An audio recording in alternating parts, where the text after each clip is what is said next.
Chapter 884. Beastmen will never be slaves. The deafening roar resounded through the entire Grey Valley, sending all the rocks that were still unstable in the surroundings flying. Grom started sprinting at high speed. The anger pumped out of his heart burned through his entire body. The anger that had accumulated in his chest needed a place to vent. The unyielding will hidden in the depths of his soul drove him. 1 step, 2 steps, 3 steps. His well-trained sense of distance told him that it was enough. He stomped hard on the ground with his left leg, and his burly green body soared into the sky with an aura that defied gravity. The blood roar that was held high gave people the illusion that it was going to burst through the gray sky. That was not his attack alone. That was the beastman's struggle against fate. That was the race's endless desire for the future. He waved his hands and the axe flew up. The blood moon rose and the axe flashed. From the battle against Galan in the mountains of Draenor to the Blood War Alliance in the vast lands of Azeroth, Grom Hellhowl had traversed hundreds of thousands of miles between 2 worlds and 3 lands with Bloodhowl. He had never feared anyone. 1 axe to split the world who did not recognize him. The curved axe light. At first it looked like a blood moon, but it suddenly became a rainbow that traversed space and time. Everyone could see that the axe did not change and everyone could see the trajectory of the axe. But even though they could see it, they could not block it. The Lord of the Abyss, Manaroth, was not a light human or elf. He was a huge demon that weighed more than 10 tons. From the start he had felt that something was wrong. As the loyal dog of the Arkherons and the vanguard of the Burning Legion, he had destroyed countless planets and destroyed countless races that he saw as inferior. He had traversed the universe for 3,000 years, but he had never seen such a brilliant axe light. Manaroth did not know how much damage he would suffer if he was hit by Grom's axe. He did not dare to imagine it. He roared and swung his huge double-headed sword at the sky. Cleaving Grom in half in midair was his only chance. But the terrifying brilliance of the sword only flashed for a moment before it missed. At that moment, he realized that Duque had used an inconspicuous Radiant Moon arcane missile that contained Breaking Dawn magic power to hit the edge of the blade. It was a hair's breadth away. The error was 1,000 miles. The Lord of the Abyss's sword narrowly missed Grom's side. He swung at empty air. The next moment, the blood-red axe light flashed and disappeared. She slashed at his chest with all her might. Every ounce of Grom's strength, every drop of his fury as a warrior, was poured into this strike. Moreover, the blade of this terrifyingly powerful legendary weapon had perfectly struck the only weakness on the Lord of the Abyss chest. It wasn't supposed to be a weakness. After being hit by the semi-artifact, Hammer of Destruction, it became a weak point. Sal's previous desperate attack was not meaningless. Impossible. The gigantic Lord of the Abyss let out the last painful roar of his life. The violent demonic power contained in his body began to erupt uncontrollably. It was as if a nuclear explosion had occurred. It symbolized complete destruction. It symbolized inevitable death. Thrall, who had just regained his senses, did not even have the time to stand up.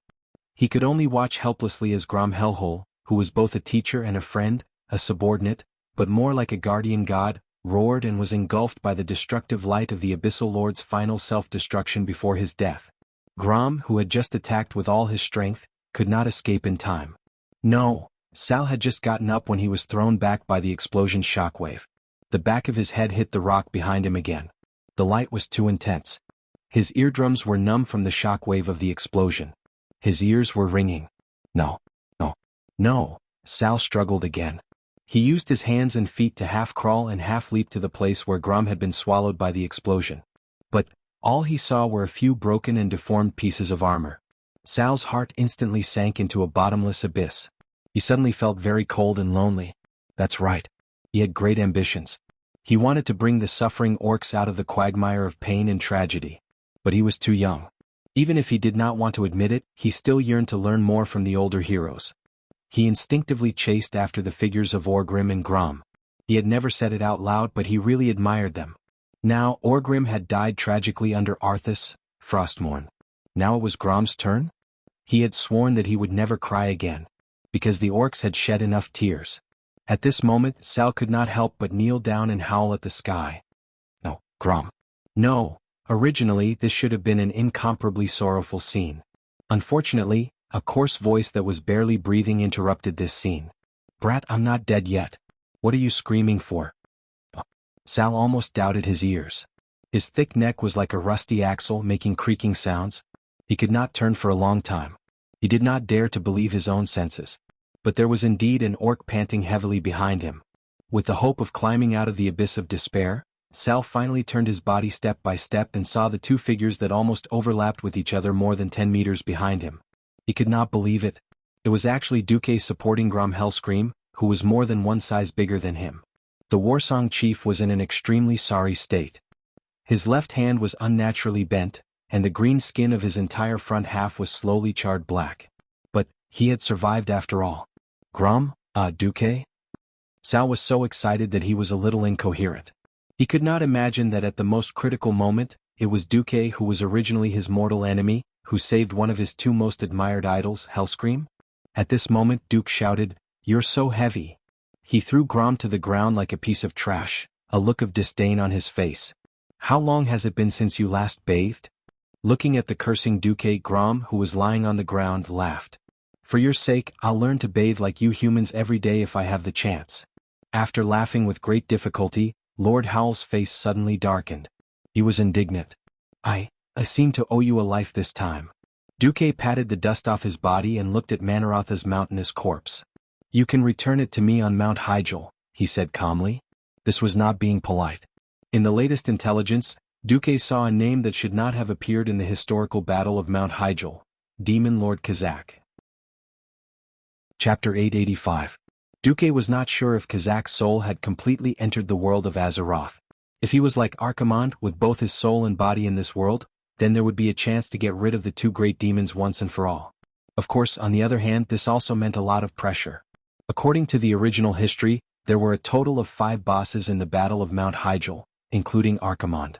Even an orc hero with the best stamina would not be able to take it, let alone a human hero with even worse stamina. Duque really did not want this change in history. He could successfully get rid of Kazak last time because Duque had the support of the Red Dragon Queen Alexstrasza. This time, the dragons were obviously premeditated by the Burning Legion. If he really wanted to get rid of Archimonde like in history and let Archimonde's grave next year, Duque would have to put in more effort. Saving Grom Hellscream was Duque's first step. For someone like Lord Howl to die in the hands of a mere Lord of the Abyss, it would be a waste of his talent.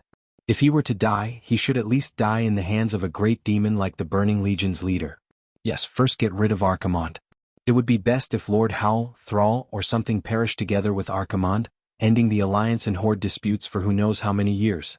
That would be perfect. But he was afraid that fate would play tricks on him. Duque really did not dare to compliment the goddess of fate.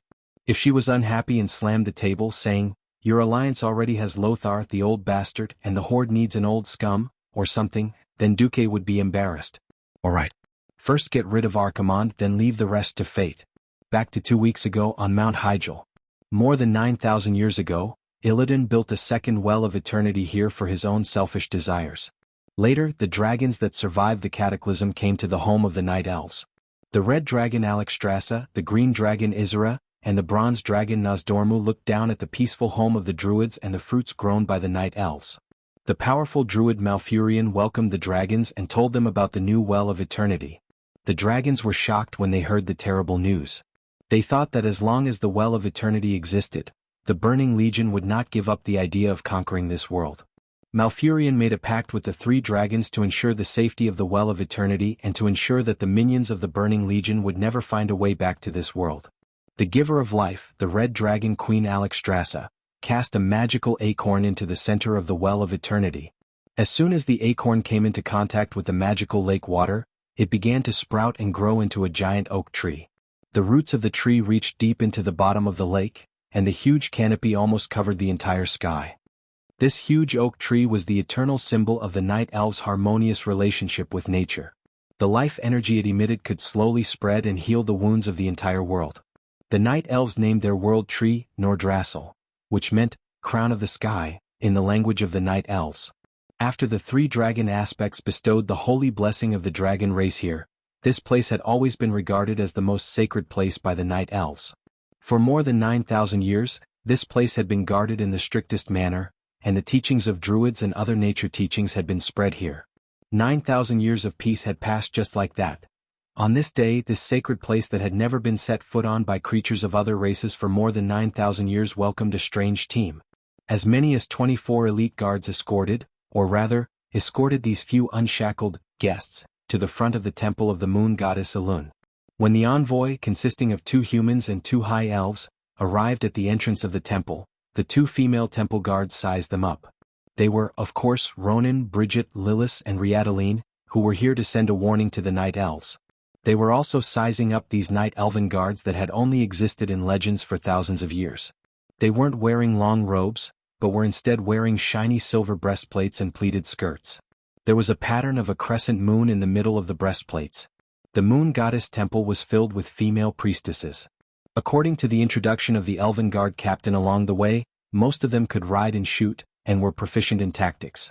For example, the leader of the night elves and the chosen of the moon goddess Elun, Tyrant Whisperwind, was an excellent archer. After the announcement, the guards signaled for Ronan and the rest to enter. Under the guidance of a priestess in a white robe and a team of 6 guards, Ronan entered the moon goddess temple. As soon as he walked in, Ronan felt the moonlight sprinkling on his body. It was gentle and comfortable, as if the moon goddess had stretched out her soft, motherly hand to caress him. The rectangular room was surrounded by 2 bros, and there was a large stone tablet in the middle for the priestess to give a speech. The circular stone path leading to the stone tablet was carved with complicated patterns, all of which were pictures of the waxing and waning of the moon. As he walked along the winding corridor, he found that no matter where the moon was in the sky, the gentle moonlight would always illuminate the entire room. They came to a corner on the 2nd floor that was half surrounded by vines, and the priestess leading the way said softly, "Please wait here." Ronan walked to the center of this small space, and after pacing for a while he heard Bridget say, "You should sit down. It will help you calm down." Ronan sighed and still sat on the stone bench that was probably used by the priestess. The surrounding environment made him feel much more at ease. However, after waiting for a while he still grew impatient. He was even worried that Tyrant's leader would be unhappy that they had come so suddenly. However, Ronan, who had no experience as an emissary, could only continue to wait. Finally, an hour later, a tall and slender priestess wearing a moon-white robe with golden embroidery slowly walked into this small world. Night elves were blessed by the Lord of Time, Nozdormu, and had eternal life. As long as they lived through 100 years of infancy, their appearance and physique would be fixed at the perfect youth stage. In front of Ronan was a slender and graceful female elf. Her skin was smooth and delicate, and there was a faint purple tinge to it. Her strange blue hair had a few strands of silver in it, and her exquisite face was very feminine even in the eyes of humans and high elves. "Hello. I am Tyrant Whisperwind." The priestess spoke in ancient Elven language. Chapter 886. Elven language was something that high-ranked human wizards could not avoid. Moreover, Duque had instructed Ronan to cram on the ancient Elven language and etiquette for this trip. Be it the Dalajan or Stormwind City, these things were lacking. But this was not important, the High Elves still had a lot of inheritances. Ronan performed an ancient ritual that he had practiced hundreds of times on the journey from the ship to Theramore and then to Azhara. "Greetings, Your Excellency Tyrant Whisperwind. I'm Ronan from the Eastern Kingdom on the other side of the Endless Ocean. I'm a messenger from an alliance of humans, High Elves, Dwarves, and Pygmies." "Greetings, Mr. Ronan." It could be seen that Tyrant was very satisfied with Ronan's practice of Night Elven etiquette. Regardless of orthodoxy or standards, for a temporary emissary to be able to practice to this extent showed that he had truly put in a lot of effort. Everything should have been perfect, and the host and guest should have enjoyed themselves. But in the next moment, Tyrant seemed to have noticed something. She seemed to be a little uncertain. After widening her almond-shaped eyes, she once again focused on Ronan's chest. To be more precise, Tyrant was looking at the emblem of the Marcus family on Ronan's chest. After all, from a diplomatic point of view, it was rather rude to stare at something that belonged to someone else. But Tyrant could not control herself, even muttering to herself, "Impossible. So long ago." Ronan said awkwardly, "Your Excellency Whisperwind, is there something wrong with my emblem? In fact, this is the emblem of my master Marcus." "Marcus, no." Tyrant bowed slightly. "My apologies, it reminded me of something from ancient times. The emblem that your master passed on to you is very similar to that of an acquaintance of mine from a long, long time ago." "Oh, is that so?" Ronan could only continue speaking. Tyrant seemed to be very concerned about it. Because elves had rather long eyebrows, the slightest twitch of the muscles between the eyebrows was very obvious. "If I may be so bold as to ask, how many years has your master's legacy been passed down? Is it 10,000 years?" This question was very strange and Ronan's question was very abrupt. With regards to Duque's master's inheritance, Luoning was also dumbfounded. He only knew that the only master Duque had personally acknowledged was hundred-handed death god Hojia. The problem was that it had been close to 15 years since the last person to receive the title of master teacher. If Tyrant had asked if it had been 100 years, Ronan would not have dared to answer. But 10,000 years, Ronan laughed. I'm sorry, but humans don't have such a long history as the Night Elves. 2,800 years ago, when great Emperor Saladin united all the human clans, a kingdom and a more systematic civilization appeared. Even before that, humans were a relatively primitive clan. The earliest recorded human civilization could only be traced back to 4,000 years ago. 10,000 years? That's impossible. I see. Tyrant could not hide the disappointment on her face, but she quickly regained her composure as the high priestess of the moon goddess. My apologies again, I've gone off topic. May I ask, emissary of the Alliance, why are you here? In order to prevent the Burning Legion from invading the Kalimdor continent and the world tree of Hyjal, Nordrassil, I've sent a warning to the Night Elves. Saying this, Ronan opened his palm. The crystal that could record images projected the scene of Archimonde descending upon Azeroth and destroying the Dalajan. Tyrant's expression froze. The blue light that represented the moon goddess Elun rapidly gathered in her almond-shaped eyes, almost filling up her entire eye sockets. Only by braving the holy light to look at her would one see that her pupils were surrounded by the white of her eyes, looking like azure glass beads. As expected, what I saw in the dream is true. Tyrant's voice was more like a murmur. She thought of the nightmares that had frequently appeared in her dreams over the past month. In the past, whenever she fell asleep and entered a dream, her soul would float up into the sky with Elun's blessing. But recently she found that her soul could not escape the shackles of the earth, and could only wander around under the clouds. The more she flew down, the closer she got to the moon goddess palace, and the more terrifying scenes appeared in her vision. Mount Hyjal could see them more clearly. The world tree Nordrassil was like this, and the well of eternity was the same. In the well that looked like a large lake, black water swirled wildly and colorful lake water rolled out from the bottom of the river. It was extremely terrifying. As the huge waves from the lake crashed onto the shore, the powerful magical energy contained in the water of the well of eternity dissipated in all directions. The lake water churned like boiling water.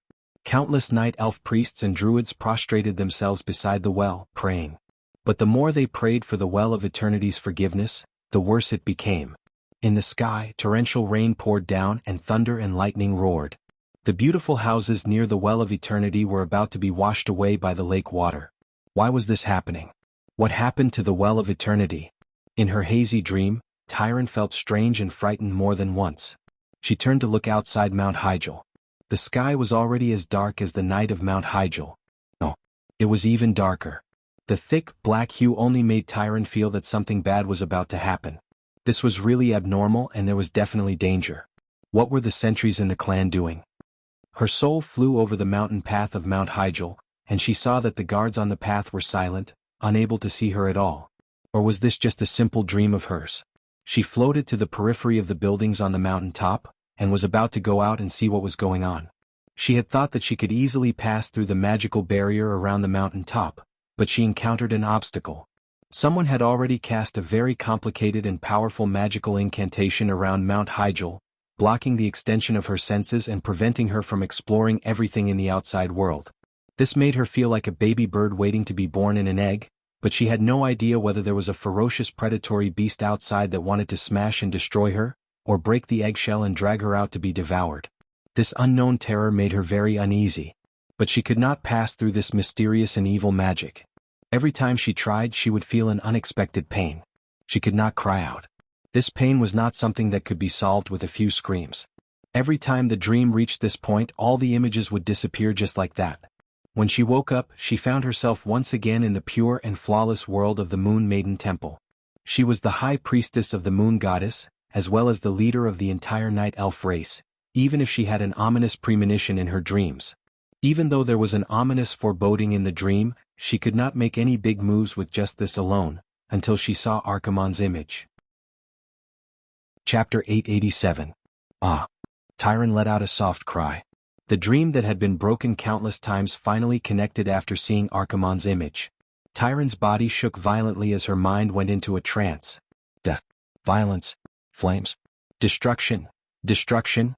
The terror that was filled with brutality seemed to have transcended tens of thousands of years and traveled from the ancient time and space. This mysterious power seemed to want to tear her, who was in the dream, into countless pieces and then scatter them all over Mount Hyjal. Her soul felt like it was being torn apart.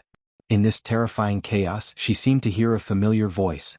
Tyrant, it's all right. Wake up, Tyrant, you must fulfill your duty to protect the world. This was not the gentle female voice of the moon goddess Elun, nor was it the deep and gentle male voice of Cenarius. She vaguely recognized this young male voice. It was a voice that she subconsciously relied on, just like how a drowning person relied on a small piece of driftwood in the ocean. Tyrant felt that the goddess of fate was guiding her in the right direction. As time passed, or perhaps because of those few calls, the pain that the burning legion brought her in the dream eased a little. She felt exhausted. No, this was not the fatigue of the mortal body, this was the fatigue of the soul. It was as if her body wanted to continue drifting in the dream world, and her soul no longer needed to return to her body. But if she did so, she might lose her life, so she had to hold on. Slowly she could feel her breathing. As the pain in her soul lessened, the voice of the moon goddess became clearer. She could faintly hear the prayers of the priestesses echoing in the temple all year round. Tyrant felt that she had returned to her physical state. Her soul felt like it was hurriedly passing through a layer of mist. The scene in front of her distorted, and her consciousness returned to her eyes. She immediately realized that from the moment she saw Archimonde's image, to the fusion of the dream buried in her heart, to the moment she almost lost her balance and fell, to the moment the guards behind her rushed over anxiously, two of them wanting to help her up, and the other two glaring at Ronan, so many things had happened in just a second. Wait. It has nothing to do with the emissary. Tyrant hurriedly stopped the guards from acting rudely. Lady Whisperwind. One of the priestesses nervously asked. Tyrant waved her hand. No, I'm fine. It's just that these Alliance emissaries finally brought evidence of the Burning Legion's invasion of Azeroth. It's connected to the nightmares I've been having lately, and it's a shock to my mind. The priestess immediately understood. As the chosen one of Elun, Tyrant could easily see through lies. If what Luoning brought was fabricated, then what awaited Luoning would be the wrath of the entire Night Elves. The image of Archimonde destroying the Dalagen was naturally a fragment that Duque had intercepted when he was using Antonida's Mage Tower. There was no doubt that it was real. Then things would be much simpler. Tyrant straightened her body and bowed deeply to Ronan and the others. Thank you for traveling such a long distance to bring this important news that could affect the survival of all intelligent life forms in the world. I urgently need Elun's guidance. Please rest for a day. Tomorrow I will lead the higher-ups of the Night Elves to meet you officially. Please wait patiently. That's no problem. Ronan was overjoyed. With that, Tyrant hurriedly instructed her assistant to take good care of Ronan. She then went into the depths of Elun's temple. In the prayer hall dedicated to the high priest, Tyrant gently took off all her clothes and stepped into the crystal pool with the statue of the Elun goddess. She allowed the holy water that poured out from the bottle in the hands of the Elun goddess to drench herself, allowing herself to enter a state where she forgot about everything else and began to communicate with the goddess. Luoning and the others heaved a sigh of relief after being brought by a priestess to what should be a guesthouse in Mount Hyjal. It had not been easy to get here. Because it was still early, Theramore had not formed yet, and there were no magic portals. They had no choice but to cross the endless sea by ship. The fleet that crossed the sea was not large. There were only 7 ships, which attracted the attention of a medium-sized Naga clan. They had fought Nagas, killed Murlocs, and even fought a giant octopus with tentacles that were more than 10 meters long. After coming to Theramore to resupply, the journey was still passable. However, after landing in Azhara, they almost killed their way here. They had killed countless Nagas and satyrs along the way. After entering Grey Valley from the west of Azhara, they were ambushed by 200 Night Elves. Fortunately, they could barely speak the Night Elven language, so they escaped.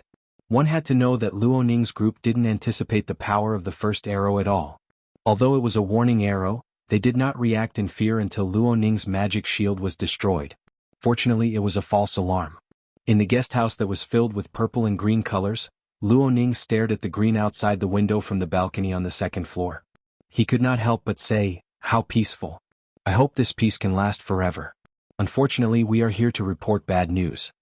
Lilith raised her head slightly, and immediately lowered her head to her work. She was using the special juice for rangers to maintain her bowstring. Not far away, Riadaline was doing the same. Originally, the leader of the Blood Elf Paladins could not leave, but considering that Mount Hyjal was fighting against the Scourge army and the demons, Duque still sent her to be the vanguard. Only Brigida Bendis responded to Luo Ning. "Without our fight there will be no peace for our descendants. That's what my father always told me." Bridget subconsciously combed her slightly longer hair. Luo Ning was a little surprised. "Oh, I didn't expect you to have children." Bridget blushed and then a little sullen. "Don't look at me like this. I have a more feminine nickname, Bridget. Also, my father has long ordered me to get married and have children before I turn 25. Only after I have children will I be allowed to join the army again." Luo Ning was speechless. He did not expect General Abendis to have such a loving father side. As they chatted, they did not know that at the same time Tyrant Whisperwind, who had finished praying to the goddess Elun, met the prophet Mediv in the side hall. Chapter 888.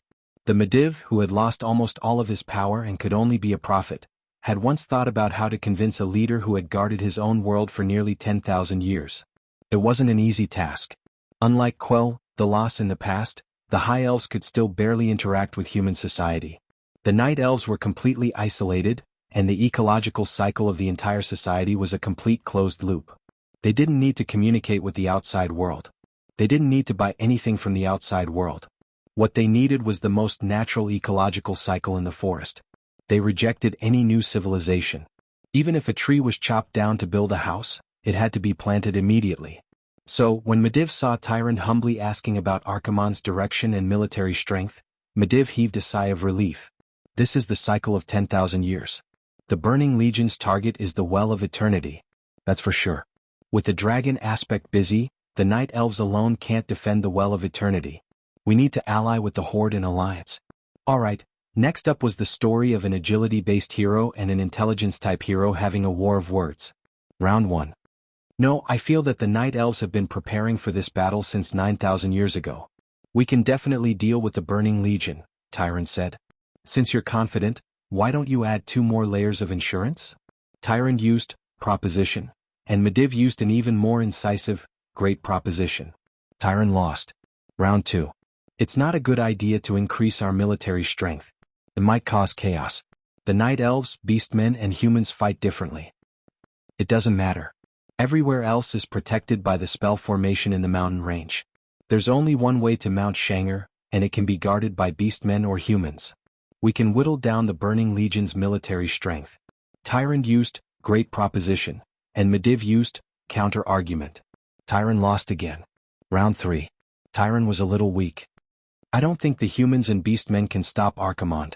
Mediv said, do the Night Elves have the confidence to deal with Archimonde alone? Tyrant used concentrate to defend herself, while Mediv used provoke. Tyrant was defeated again. According to what you said, you were once possessed by Sargeras, and that's why these disasters started. I would like to ask, on what basis should we believe a prophet who was once possessed by the Demon King? In the 4th round, Tyrant finally managed to hurt Mediv a little with paradox. However, this was only the final radiance of a setting sun. That's all in the past. The heroes of the Alliance helped me redeem myself. Mediv knew that Tyrant had been beaten black and blue in the War of Words. He immediately activated Memory Kill. I still remember. In the ancient war, it was the 5 dragon aspects who fought with all their might to destroy the demons that were as numerous as the stars in the sky. Tyrant's stamina bar, which was the stamina she had accumulated during the Battle of Words, was instantly emptied. Alright, in the half-hour meeting, Tyrant, the agile hero, was defeated time and time again in the War of Words. Finally, she made up her mind to prepare for war, and accepted Mediva's suggestion. It was definitely not an easy task to fight against the Burning Legion. After sending off Mediv, Tyrant's first thought was to wake up her childhood friend, the Archdruid Malfurion Stormrage. Under the guidance of the Druid's patron, the demigod Cenarius, the respectable Malfurion Stormrage had been protecting the Night Elves from the invasion of the demons for tens of thousands of years. In the ancient war, Malfurion and other heroes fought against the terrifying Burning Legion to protect all life in Azeroth. Among them were his childhood friend Tyrant Whisperwind and his brother Illidan. After defeating the demons, he worked hard to lead the Night Elves away from their homeland destroyed by the Burning Legion. They rebuilt their homes near Mount Hyjal, and supervised the growth of the world tree, Nordrassil. The dragon aspect, Isra, connected Nordrassil to the Emerald Dream. It was a reflection of Azeroth that was free of war and unaffected by mortals. He allowed all druids, including Malfurion, to enter this country. Malfurion and the other druids had explored this dream for thousands of years. Sigh, it's time to wake him and the other druids up. If possible, Tyron did not want to face Malfurion directly, because it would cause awkwardness. How should she describe her relationship with Malfurion? They were more than friends but not lovers.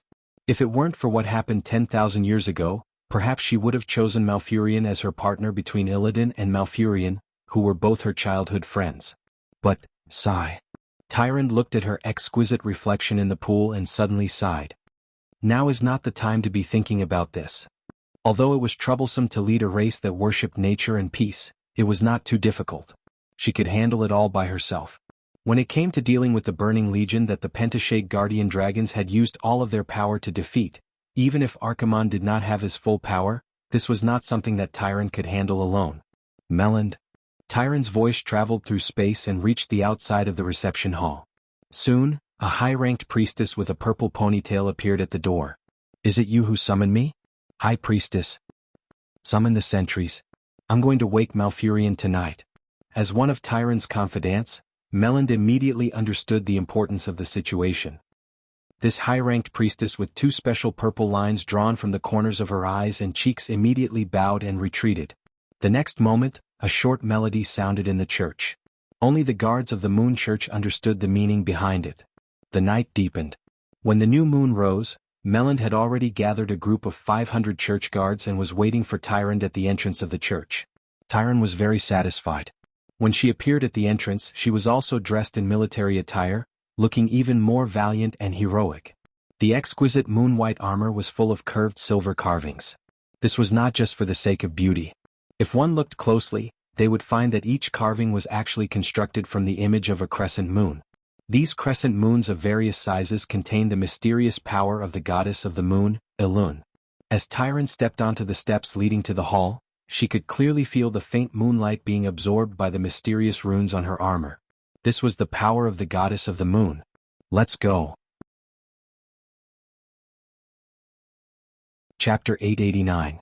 Unlike most other intelligent races, the Night Elves were nocturnal creatures.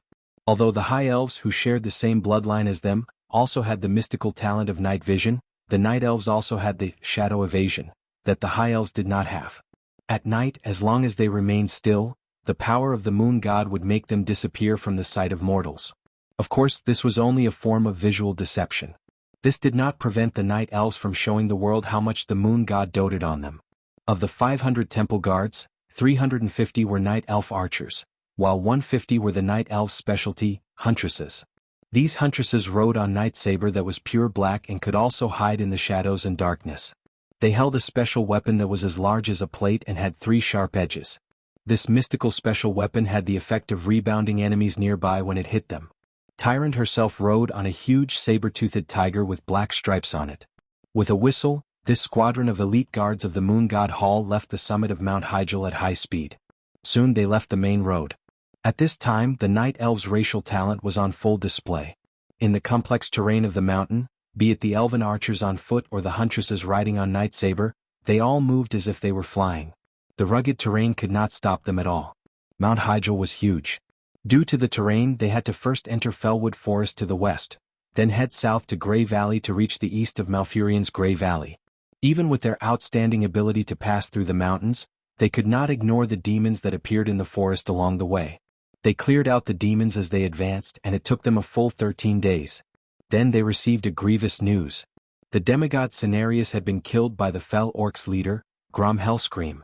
This news made Tyrant and the temple guards furious, pained, and helpless.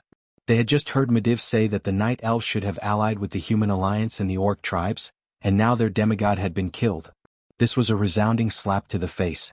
High Priest, what do we do? Shouldn't we form an army and deal with the beastmen first? Tyrant's trusted aide, Melland, was furious. Tyrant shook her head. No. According to the Sentinel's report, the wounds on Cenarius' body were filled with a demonic aura. This should be a demon scheme. We can't simply blame it on the beastmen. Have you forgotten about Queen Azhara? Queen Azhara was the earliest ruler of the elves. Her royal power could be traced back to the ancient times 10,000 years ago. It was because of the Queen's fall that she colluded with the enemy and attracted the Burning Legion, which officially started the ancient war over the Well of Eternity. Demons, Burning Legion. This was the eternal pain of the Night Elves. The demigod Cenarius didn't leave us forever. A demigod's life form is different from ours. He'll return one day. Tyrant consoled her subordinates, but she started to hate the orcs from the bottom of her heart, labeling them as untrustworthy. It was not an easy task to wake Malfurion, who was exploring the Emerald Dream. It was impossible to wake him up just by pouring water on him. Tyrant needed Cenarius' horn, but when she arrived near Cenarius' body, she found it surrounded by a group of satyrs. After a battle, Tyrant snatched the horn back and went to Malfurion's hiding place, using the horn to wake him up. After sleeping in the Emerald Dream for 1,000 years, Malfurion had given his body to the earth, sharing his fate with the earth and breathing with the forest. In the end, Malfurion was awakened from the deepest dream by the familiar voice. The moment he opened his eyes and saw the beautiful face that he had loved for 10,000 years, he could not help but feel a pang in his heart. If not for the accident that had occurred in that battle 10,000 years ago, perhaps he and Tyrant would have fallen in love with each other. Here he wanted to express the love in his heart, but he had no choice but to suppress his emotions. There were many temple guards watching from the side. He knew that Tyrant did not like to show her feelings in front of outsiders. Before they knew it, the sun had risen. A glaring yet comforting heat suddenly appeared in front of them. This reddish heat warmed Malfurion's body inside and out, reminding him of his childhood. Back then he had been constantly learning to grow in the world. Together with his brother Illidan, unknowingly they had fallen in love with the same person. Unfortunately, that was a distant memory. Malfurion sat up, lowered his head and said in a low voice, "Wake me up. Is there an emergency?" Tyrant was relieved that Malfurion was not overly agitated. She replied in a delicate and elegant voice with a hint of divinity, "The Burning Legion has arrived again." With Tyrant's brief explanation, Malfurion understood what had happened and his responsibilities. "Then we need to wake up more druids. Unfortunately, they are sleeping in the underground caves." Just as Tyrant was about to wake up more druids with Malfurion as planned, there was a sudden commotion outside. Enemy? Tyrant and Malfurion gripped their weapons at almost the same time. At this time Melon came in. "There's a very powerful human mage outside who wants to see Lord Whisperwind. He claims to be the commander of the alliance from the eastern kingdoms on the other side of the sea, Duke Marcus." "He's alone?" Malfurion was a little surprised. "Yes, perhaps he has absolute confidence in his own strength." After a pause, Melon emphasized, He doesn't have it. There's a family crest on his chest that's similar to Ronin's, but even more exquisite." Tyrant felt her heart skip a beat. She looked at Malfurion and said, "Let him in." Duque walked in with light footsteps. The Night Elves were a very important part of the Alliance. Although every kingdom in the Alliance had their own problems, the Night Elves' problem was more important. After dealing with Grom Hellscream, Duque flew towards the place where Malfurion had woken up in his memory. However, he didn't expect that with Ronin at the front line and Medivh informing him, the first thing he saw the most beautiful Night Elf Tyrant would be her nocking an arrow and pointing it at him. She questioned him sternly, "You're a Night Elf?" "Yes." "Oh." Chapter 890. Duke was dumbfounded. Even if he was brave. Even if he was used to big scenes. He was completely baffled by Tyrant's sudden hostility. He was certain that his identity as the Alliance's commander had been reported. From the moment he stepped into this area, Tyrant and Malfurion had not made any hostile moves. It was only when Tyrant saw his appearance that she suddenly felt enmity towards him. This meant that he was the one to blame. Moreover, Tyrant's hostility caused a chain reaction. Malfurion and Tyrant's personal guards around him immediately started fighting each other with their swords. Being pointed at by an archdruid wielding a nature magic staff and hundreds of arrows, Duque could not remain calm. Duke believed in Brother Spring's revival. But that depended on who he was facing. In the face of the Beastmen, before Sal started to become a shaman like in history, even if Duke was hacked to death 100 times, he would still dare to shout, "I'll resurrect on the spot for you to see." But Duque was afraid of two things. First, he was afraid of demons. If he died, even his soul would be enslaved or burned for 1,000 years. Second, he was afraid of real scammers. If Malfurion's soul was released from purgatory and returned to nature, it would be a tragedy for Duke, who would never be able to see his sister's grave. Almost subconsciously, Duque raised his hands, sweat dripping from his hair. He spoke in perfect Elvish, "Wait." Is your excellency mistaken about something? No. There's no mistake. It's you. Tyron's voluptuous breasts were heaving up and down, as if they were going to break the laces holding the armor together at any moment. Of course, Duque was not in the mood to appreciate such a beautiful scene. Malfurion spoke up, Tyrant, you must be mistaken. It can't be him. Duque hurriedly went with the flow, I swear this is the first time I've seen the two of you. If the Alliance has offended the Night Elves in any way, I'll apologize on their behalf. There was no reason for there to be a conflict. Even if there was, it was the Alliance's problem. If we have to take the blame, let's take the blame together. In Duque's mind, two cauldrons had already appeared. One was a big cauldron that could fit hundreds of people in a cafeteria. You would need to use a paddle to stir it. Yes, this was the Alliance's cauldron. There was nothing wrong with it. The other was a small cauldron that was used by children to play house. It was smaller than a palm. Yes, this was Duque's cauldron. No matter how big the problem was, the entire Alliance would shoulder it. What virtue and ability do I have to bear this kind of inexplicable blame for the Alliance? Duque the scapegoat had already made up his mind. If there was anything, he would just refuse to confess even if he beat him to death. On this side, Duque froze. On the other side, Tyron looked like a wronged wife. Her lips were trembling and her body was trembling. It can't be him. Humans don't have an eternal lifespan. At most, he is his descendant. Malfurion, who had already put down his staff, kept trying to persuade her. Moreover, as the chosen of Elun, can't you sense that this is really the first time he has seen you? On the other side, Duque, who had raised his hand in surrender, gave Malfurion a thumbs up in his heart. I'm really innocent. This is my first time seeing Tyrant. Well, eternal lifespan is another matter. Tyrant pursed her lips and put down the bow in her hand, a little dejectedly. I'm sorry. I must have made a mistake. You can't be him? He is from 10,000 years ago. I am deeply sorry for the offense just now. Moreover, even if you are him, he is a benefactor to me, to the entire Night Elven race and even to the entire world. Duque's balls were hurting. What the hell is this? Regardless of whether I'm your enemy or not, is this how you treat your benefactor? For a moment, Duque almost wanted to curse. Unfortunately, the next moment, Duque's mind was in a mess. Wait, 10,000 years ago? Isn't that something that happened in the ancient war? As a transmigrator who was familiar with the original history, Duque knew about the future. Although this future had been messed up by him, there were still many things that Duque still knew. If one were to talk about the ancient war that happened 10,000 years ago, then one had to mention a divine drama in the original history of transmigration. In the near future, Krasis, the Orc Brock, and the others, due to an accident, transmigrated back to the ancient times 10,000 years ago and were forced to participate in the incomparably famous ancient war around the Well of Eternity. It was in that battle that because of the heroic performance of the Orc hero Brock, one of the bosses of the Burning Legion, Kill Jaden, set his eyes on the Orcs. That was how Kill Jaden found the Orcs in Draenor. Under the premise that there was a magic circle in Azeroth to expel the big bosses of the Burning Legion, Kill Jaden used the Orcs who could avoid the magic circle to invade the world of Azeroth. The incident this time was more like a huge closed loop. Because the people of the present messed around and changed the history of the past, then the history of the past turned around and affected the present.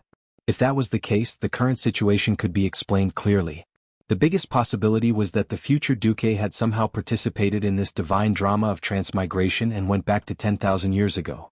Then, under the premise of ensuring that the Burning Legion would still be defeated in Scram, he did something that caused Tyron's wrath. This caused Tyron, who saw the present Duque for the first time in 15 years at the Dark Portal, to be extremely sensitive and excited. Alright. Since he was acting cool, he had to act till the end even if he cried and knelt. In that case, would he have to pay for the sins that he had done in the future? If Duque was a true saint, perhaps Duque would admit to it now. But who was Duque? That cheap university animal down to his bones. Never heard of him? Confess and you'll be imprisoned forever. Resist and you'll go home for the new year. Confess what? I haven't done anything yet. I won't confess even if I'm beaten to death. Not only did he not confess, Duque even used Alonso's Fail's moral integrity. His face was filled with a peaceful light. This time, Malfurion and the other guards were all relieved. A filthy demon would not have such holy power. However, Tyron was even more certain that Duque had a mysterious connection with the him in the memories. All of this had been suppressed. However, looking at Tyron's flushed face, Malfurion felt his heart throb again. Even if he did not want to admit it, he had to recognize that this was caused by faint envy and jealousy. Because he knew that this beautiful elf before him had always been the one he loved deeply. But because of that incident, she had never truly accepted his love for the next 10,000 years. Chapter 891. As Tyron's assistant, Melland had always been the most loyal to her boss. But at this moment she was also dumbfounded. If it were translated into Du Zhe's words, her current feeling would be, F***ck. What a load of information. Was the circle of nobles really messed up for 10,000 years? Wasn't that so? In the thousands of years before the War of the Ancients, outsiders believed that Tyron would definitely choose one of the Stormrage brothers. Who knew that after the War of the Ancients, whether it was Tyrant or the Stormrage brothers, that matter was taboo and refused to talk about it. After that, Tyron started to distance herself from the two brothers. After all, the two of them didn't need to report to enter the Moon Maiden Temple. In any case, Melland's expression was written all over her face. I'm also helpless. However, there seemed to be new developments in this love triangle that had been going on for 10,000 years. Could it be that the one rumored to have ruined their relationship was the ancestor of this seemingly powerful alliance commander? Night elves were a very closed-off society. Although there were more than 1 million night elves after 10,000 years, what kind of gossip hadn't spread? It wasn't just Melland. Even the seemingly loyal temple guards secretly pricked up their ears. Their gossipy souls were raging. Tyron's almond-shaped eyes swept the surroundings. Immediately, every archer and huntress lowered their gazes, not daring to meet her eyes. Tyron bowed deeply. My apologies, Sir Marcus. Because of a misunderstanding you were startled. As the leader of the Night Elves, I was lacking in manners. If you think you need any compensation, feel free to mention it. Leaning over was the most alluring angle for a woman. Due to gravity, the allure would be magnified infinitely. Fortunately, Duke had seen a lot of Mount Hyjal archery. After all, the 3 Windrunner sisters were female rangers, and 2.5 of them were already in their stomachs. At least he had developed some immunity, or else the old Duke would not have dared to look over. At this moment, the gentlemanly Duque displayed his acting skills. He smiled confidently and said, Lord Yufeng's words are too heavy. Since it's a misunderstanding, there's no need to offend him. With the Burning Legion before us, shouldn't we put aside our differences and work together? That's why I'm here. Duque's generosity made many night elves secretly heave a sigh of relief. Duque's next words raised his image infinitely. If there is any compensation that must be made, I hope that you can forgive the tribe for accidentally killing the demigod Cenarius. After all, it was a demon's plot. As soon as he said that, the hearts of every night elf present seemed to be grabbed by 2 invisible hands and torn into 2. Even if Tyron had said that Cenarius was not truly dead. But when the enemy was right in front of them, the Beastmen race had killed one of their powerhouses. It would be strange if they weren't angry. Many elves were so excited that they almost raised their weapons again. Tyron stretched out her hand to stop her subordinates from moving. Tyron raised her head and lifted her delicate chin slightly. Her eyes were filled with a complicated light. I've seen your student, Ronan. If his description is correct, the human-dominated alliance and beast-dominated tribe were mortal enemies before this, right? That's right. Duque admitted frankly. Ever since the Dark Portal opened 15 years ago, the tribe invaded the southernmost eastern kingdom, Stormwind, which is also my homeland. The alliance and the tribe have never truly reconciled. Under the brutal Beastmen's campaign of burning villages and massacring cities, no less than 5 million human compatriots had died at the hands of the Beastmen. It's not an exaggeration to say that the alliance and the tribe have a blood feud. Then you, Duke, changed the topic. In fact, from the past until now there have been 4 great chiefs in the tribe. The first 3, Blackhand, Orgrim, and Nizol, all died in front of me. Even if I wasn't the mastermind, they all died because of me. If not for the solemn atmosphere, some of the night elf beauties might have burst out laughing. This scene was too strange and out of place. A leader of the alliance who killed 3 chiefs and had a blood feud with them was actually pleading for the enemy? However, Tyrant and Malfurion couldn't help but puff out their chests and suck in their stomachs in awe. They were waiting for Duque's answer. It might sound contradictory, doesn't it? But be it the alliance or the tribe, no matter which side wins in the end, it's just a change in the ruling race of planet Azeroth. But if the Burning Legion wins, then planet Azeroth will be completely destroyed. Duque's words were sonorous and resolute. This was the relationship between a small contradiction and the biggest contradiction. In the face of a planet's survival, The deaths of millions of people in the past 15 years were just a small contradiction not worth mentioning. What was the big picture? This was the big picture. Duque's words made Tyron feel ashamed. Just 2 weeks ago, she had been delusional enough to think that she could fight against the Burning Legion led by the Archherons alone. Compared to Duque's resolution to join forces with his mortal enemy for the big picture, her previous thoughts were so insignificant. At this moment, Malfurion placed a hand on the triple-carved pauldrons on Tyron's left shoulder and said in a low voice, "Even humans have such resolution. We Night Elves can't be too petty. Moreover, after the last battle, we've spent 9,000 years and still haven't completely healed the damage to the earth." The damage to the earth. This was the greatest pain in the hearts of the Night Elves who mainly believed in the teachings of the Druids. Tyron nodded hard and strode towards Duque with her head held high. She extended her hand. "I heard that you humans treat handshakes as a symbol of friendship and unity. In that case, I think that in this huge crisis, we Night Elves, the Alliance and even the tribe should work together." "Yes." Duque shook Tyron's hand firmly. This was a historic handshake.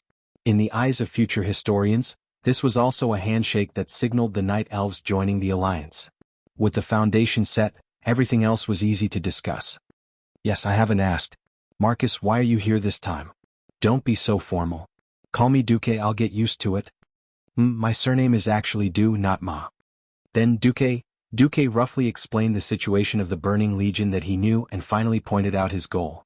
"You're saying that the Death Knight Arthas, the strongest lackey of the Calamity Army who killed his father, destroyed 4 kingdoms and half of Lordaeron, came to Kalimdor alone." Chapter 892.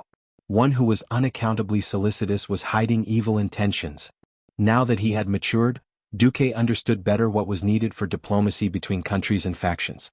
Before he transmigrated, Premier Zhou had proposed a very good idea, seeking common ground while reserving differences. With this principle in mind, with the same enemy and goals that could be reconciled, the Night Elves joining the Alliance was a matter of course. Now that Duque had mentioned killing Arthas, Tyron and Malfurion didn't feel anything at first. However, when Duque said that we have evidence that Arthas is using the skull of Ghoul Dan, one of the culprits of the first and second Dark Portal, to pollute and destroy Fellwood Forest, the 2 Night Elves couldn't sit still anymore. No one was more worried about the situation in the forest than the Night Elves. On their way here, Tyron had already ordered her sentries to kill many satyrs, but the demons seemed endless. If not for the imminent invasion of the Burning Legion, Tyron would have definitely turned back to Mount Hyjal and sent her troops to wipe out the entire Fellwood Forest. Now, with Duque's spoiler, they finally understood the root of the problem. Tyron gritted her teeth, looking like she wanted the white tiger she was riding on to tear Arthas apart.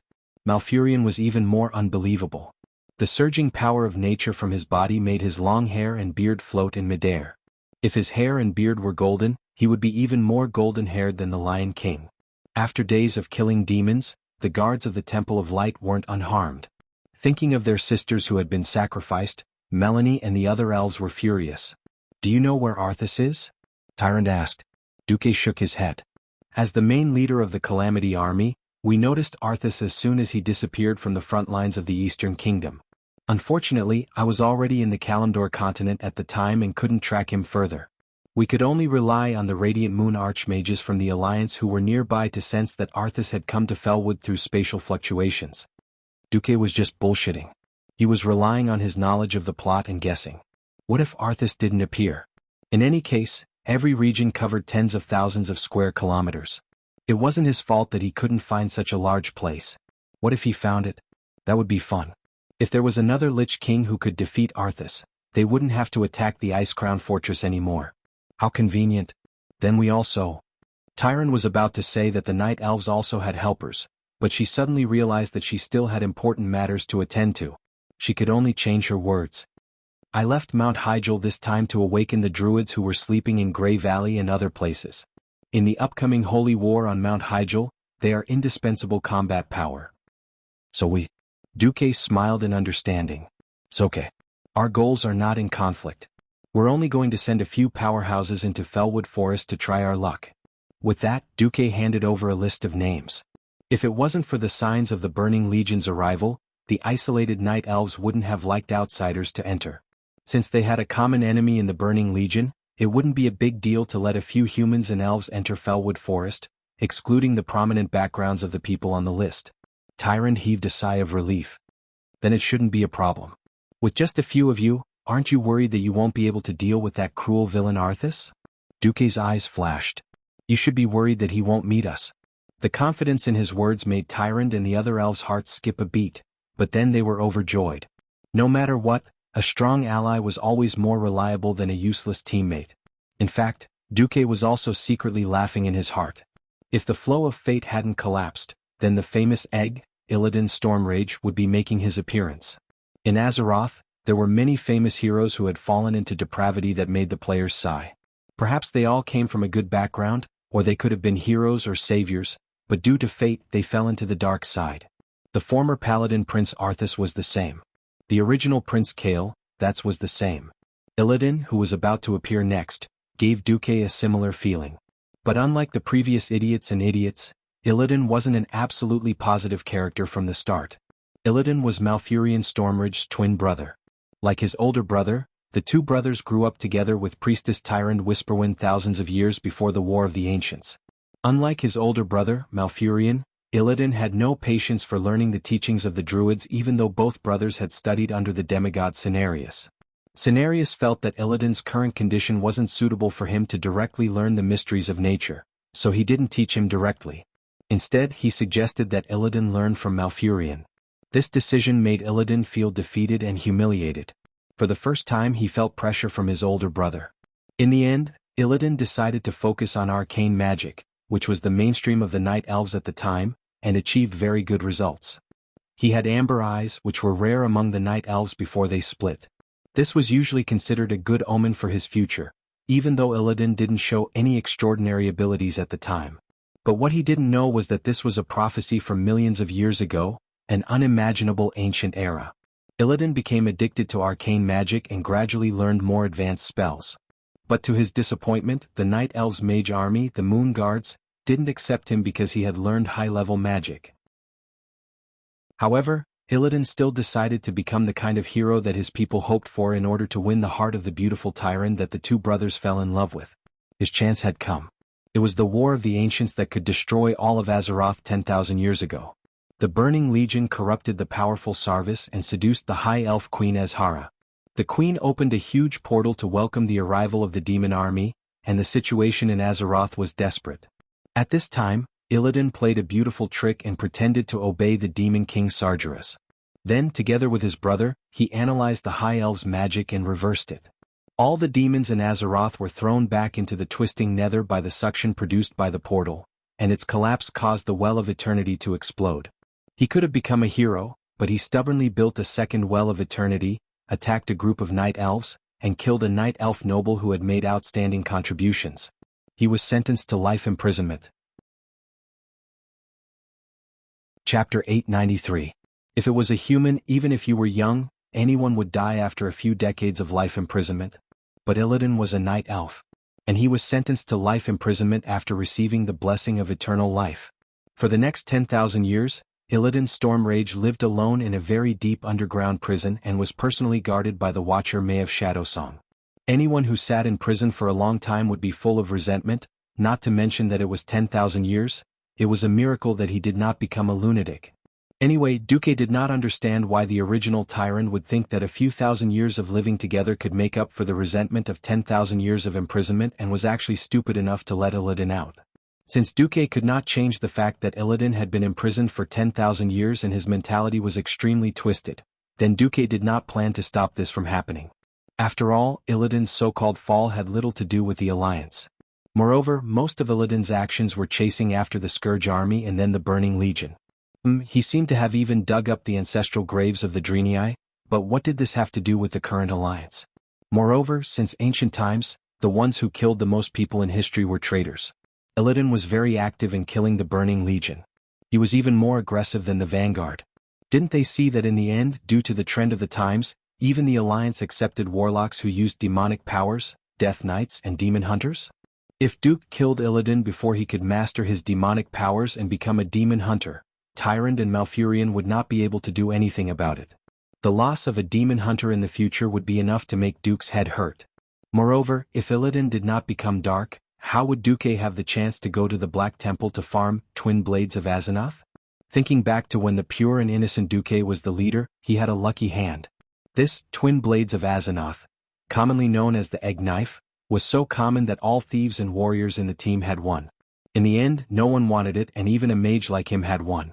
Afterwards, Duque would go to Ironforge, the place with the most players. Whenever he saw a poor thief, he would go up to them and place the godly weapon in the trade window. The titanium alloy dog eyes of those poor black thieves of dazzling flower. Bah. Bitch. You're a mage, yet you're trying to steal a thief's equipment.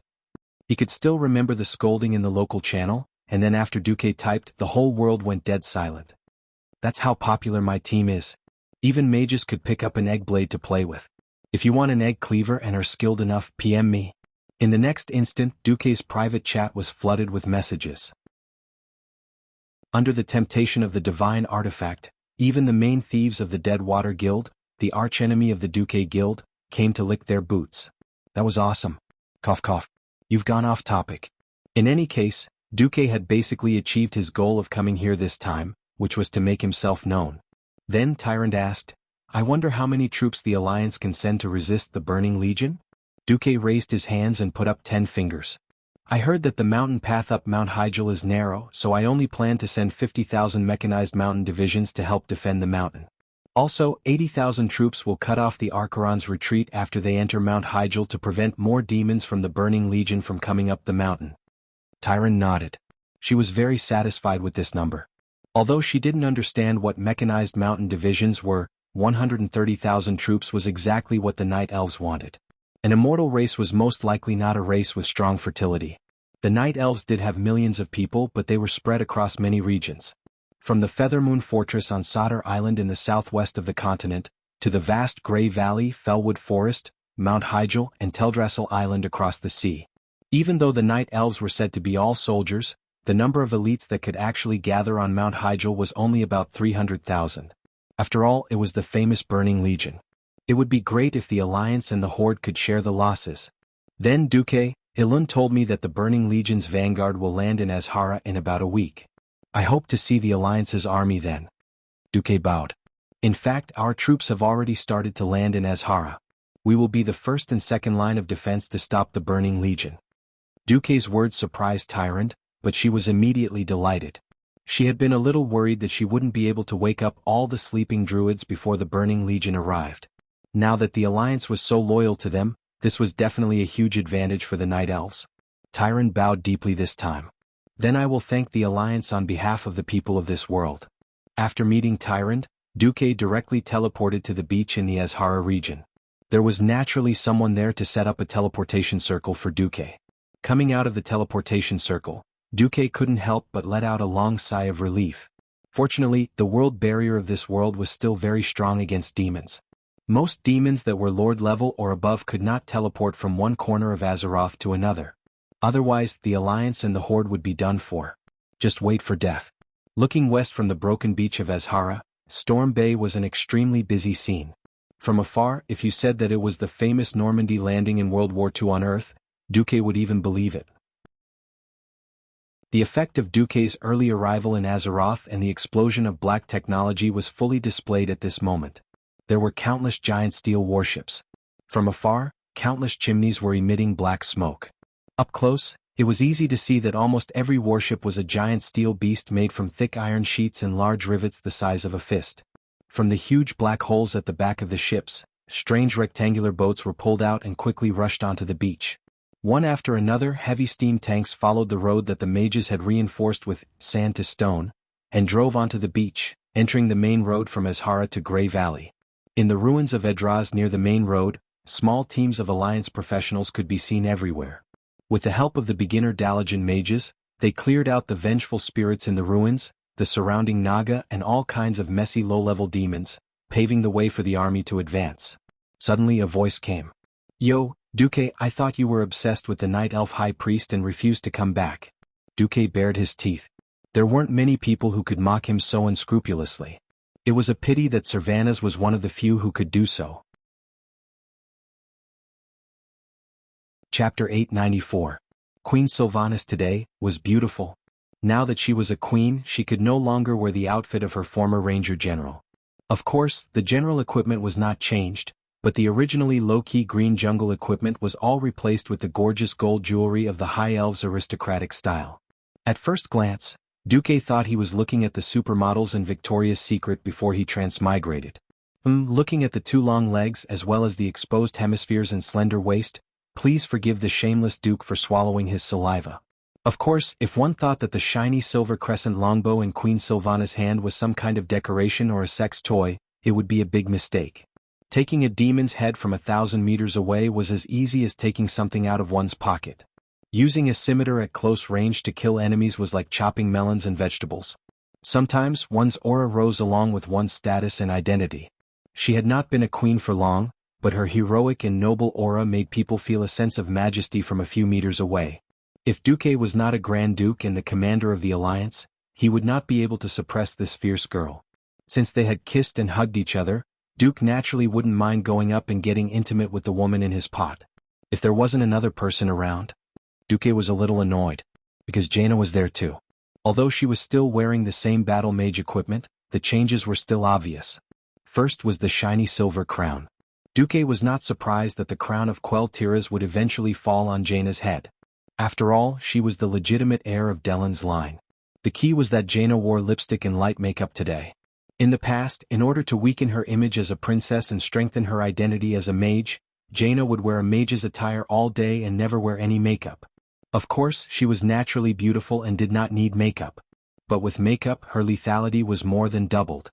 Before Du transmigrated, Japanese makeup technique was one of the 4 great evil techniques in Asia, along with Thai sex change, Korean plastic surgery, and Chinese Photoshop.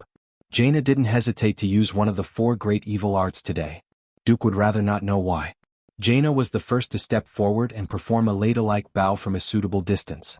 Of course, wearing a mage robe wasn't bad either. After all, she was wearing the same silver breastplate as always. Duque, thank you for taking over the negotiations with the Night Elves when I was depressed. Now I've sorted out my feelings. I didn't believe in fate before. There were some things that I thought would never come to me, and I had already given up on fighting for them. But since it's the will of the goddess of destiny, I have to fight for it no matter what. You're welcome. Duque tried to avoid the topic. Taking a deep breath, Jaina continued, however, I have to avenge my father and second brother. Before that, I will not hold a formal enthronement ceremony. If I'm lucky enough to kill Archimonde, then I hope that you, Duque, will do me the honor of attending my enthronement ceremony. At this point, Jaina glanced at Sylvanas, intentionally or unintentionally. I hope that you can give me the same opportunity as His Majesty Menethil and His Majesty Windrunner. On the surface, Jaina was talking about the royal family of Quell Tiras, but in reality her attitude made Duque's teeth hurt. Beside him, Queen Sylvanas smiled without saying a word, which made Duque a little scared. Fortunately, the arrival of Turalyon and the others diluted the awkwardness. Looking at the lineup, Duque couldn't help but smile. Turalyon with Quell Zarum, Mograine with Ashbringer, Bulang Bronzebeard, Sidon Dathrahan, Sylvanas, Lillis, Riadaline, Jaina, Ronan, Prince Kael, and 2 Master Astromancers. If he, Duque and Tyron were added, it would be an all-star team of 15. It was precisely because he was worried that the Burning Legion would cause trouble that Duque had mobilized almost all the Alliance's powerhouses that he could. On the Eastern Kingdom's side, there were only people like Magni, Cudrin, Abendis and the injured Lothar. Queen Sylvanas glanced at the countless steel beasts on the beach and suddenly sighed. Sigh, if not for the fact that guns and cannons are ineffective against demons, I would have thought that bows and swords have already left the stage of history. Duque was a little embarrassed and Bulang was a little naggy. Duque still said, different regions have different ways of fighting. Before the Burning Legion enters Mount Hyjal, we mainly focus on a war of attrition. My intelligence shows that Archimonde is constantly summoning demons. I have to remind you not to be afraid. Although Archimonde can summon demons infinitely in theory, Azeroth's protective spell formation is still in effect. So, the number of demon soldiers he can receive every day is limited. There were no idiots here. Jaina's eyes flashed.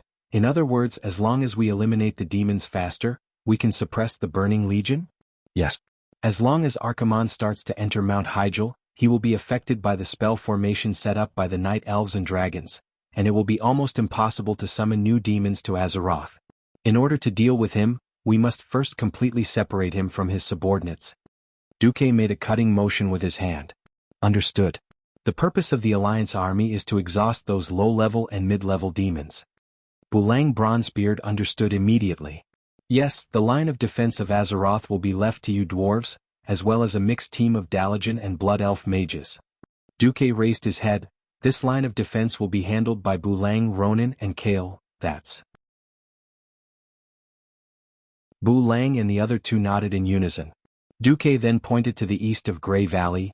The Night Elves have already abandoned this place because they suffered heavy losses in the previous conflict with the Horde. Sylvanas, I'll leave this place to your rangers. Leave it to me.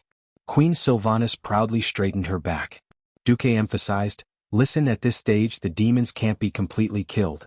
So my instruction to you is, preserve the land and lose the people and lose both the people and the land. Preserve the people and lose the land, and the people and the land will be protected. Don't stubbornly resist. If the situation is not good, retreat according to the predetermined route. Understood. They answered together. The rest of you follow me to Mount Hyjal to set up the line of defense. At this point, Duque paused, but before that, the few of you will first follow me to a place. In a huge underground cave in Grey Valley, as if guided by fate, Tyron turned her head in an instant and found an ancient cellar. Even though the entrance had been concealed by nature magic, it was only to deceive outsiders. Tyron immediately realized where she was, the place where Illidan was imprisoned. Chapter 895. How could Malfurion not know what Tyron was thinking?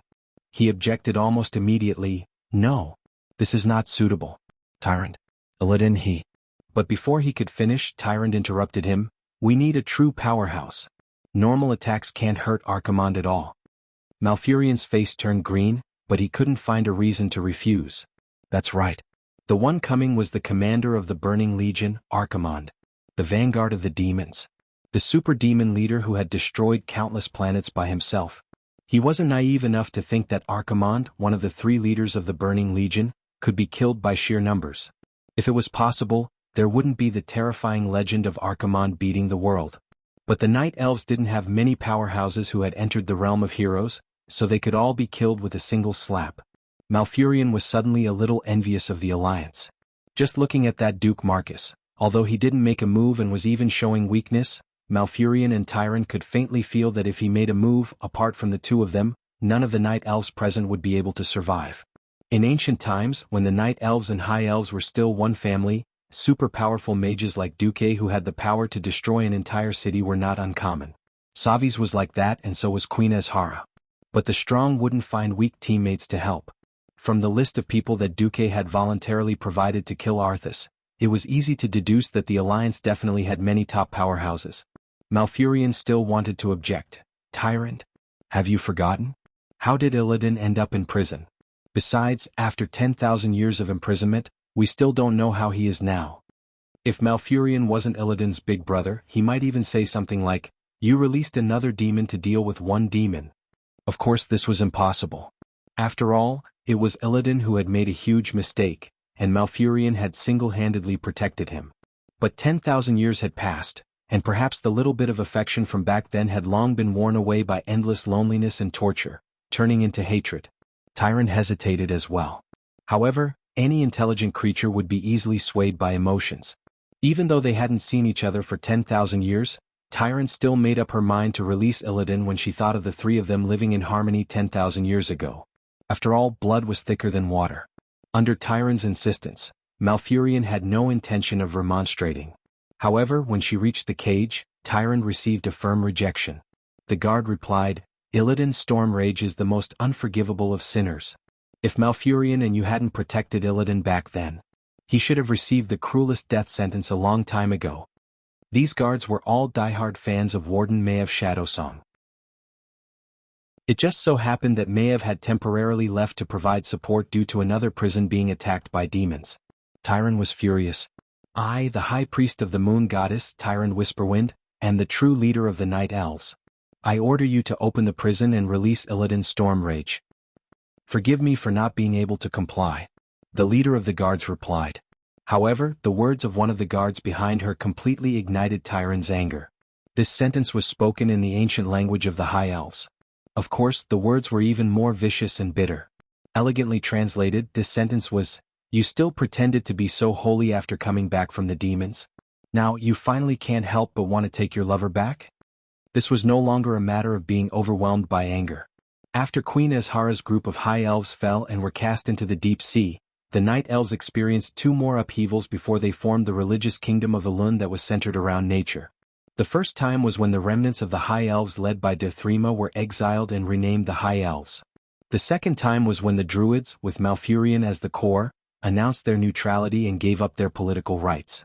However, they formed the Cenarian Circle, an interracial organization that worshipped nature. Thus, Tyrant, who originally wouldn't start a massacre, gave the order, kill. Kill until blood flowed like a river. Kill until heads rolled. Finally.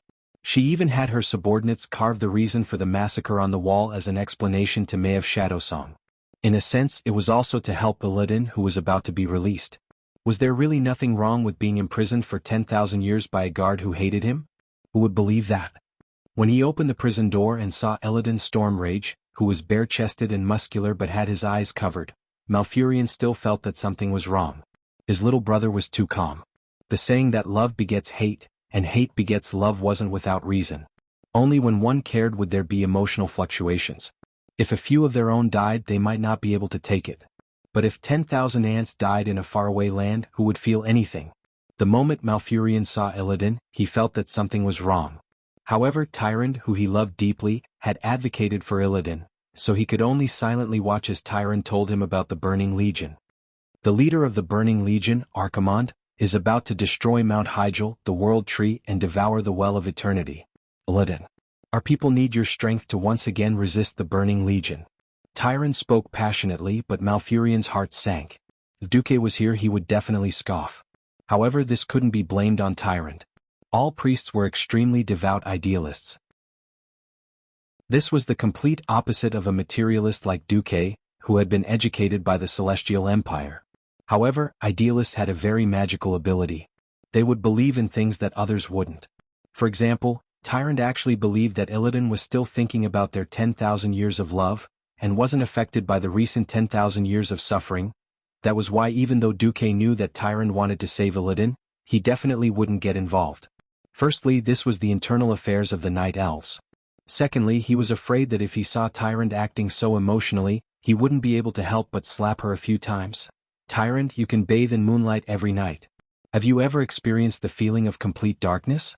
Tyrande's persuasion stopped abruptly. Tyrande, have you tried to contact Elun? You can't communicate with any living beings, and you can only spend a month in silence? Illidan. At this moment, Malfurion stepped forward. Illidan suddenly raised his hand and stopped his elder brother. He stated his condition. I can agree to participate in the battle against the Burning Legion, but not for the Night Elves. I will fight for you alone, Tyrande. Chapter 896. A knight who protected the princess. That sounded good, didn't it? Unfortunately, Tyrande was destined to be unable to return this feeling. In the world of love, she had already sentenced Illidan to death. Illidan, who had rebelled, could not become the partner of someone who believed in nature and the way of Elun. Biting her lower lip, Tyrande's breathing quickened. She knew that as long as she gave a hint, a powerful hero would become a fighting force for the Night Elves. Could she do it? Malfurion, who also adored her, was watching from the side.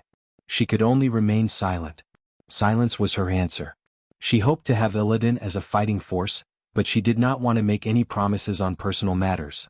Illidan smiled. He stretched his muscles and then walked to the room that stored his unique weapon not far away. He took out the famous Azanatha's dual blades from the future. There were 2 of these 2 green crescent-shaped double-headed blades. Although their shapes were special, they were classified as one-handed swords. This set of legendary weapons originally belonged to the Burning Legion's Eridar Apocalypse Guard officer, Azanath. Before the cataclysm of the ancient war, Azanath was killed by an egg. Illidan stole Azanatha's weapons. 10,000 years later, Illidan could use them even better than the old owner of the blades. His greatest characteristic was his insane attack speed. When he activated the special effect of his greatsword, he was like a tornado. Even a thumb-thick piece of sashimi or an egg could be evenly sliced into hundreds of pieces in just a second. Not to mention the enemy. Holding a pair of dual blades of Azanath was like automatically learning lion corpse swordsmanship. With a gust of wind, all the enemies were lying on the ground. Regardless of whether Malfurion thought it was cool or not, if Duque was here, Illidan's action of crossing the blades behind his back would be super cool. Alright. What do you want me to do? I heard that the Burning Legion's vanguard is using a magic weapon called Ghoul Dan's Skull to pollute the Fellwood Forest. Malfurion and I are going to awaken more sleeping druids. Can I trouble you to purify the Fellwood Forest first? No problem. And so, Illidan led more than 100 archers and huntresses to the Fellwood Forest. The air of freedom didn't taste all that good. Because what was echoing in the air above Fellwood Forest was a scent that he was incomparably familiar with 10,000 years ago, the scent of demons. The night elves around him could not understand Illidan's thoughts. They were simply following Tyron's orders and following Illidan. Weak, too weak, Illidan muttered to himself. Sir, what are you talking about? I'm talking about me, but I'm also talking about you guys. Ah.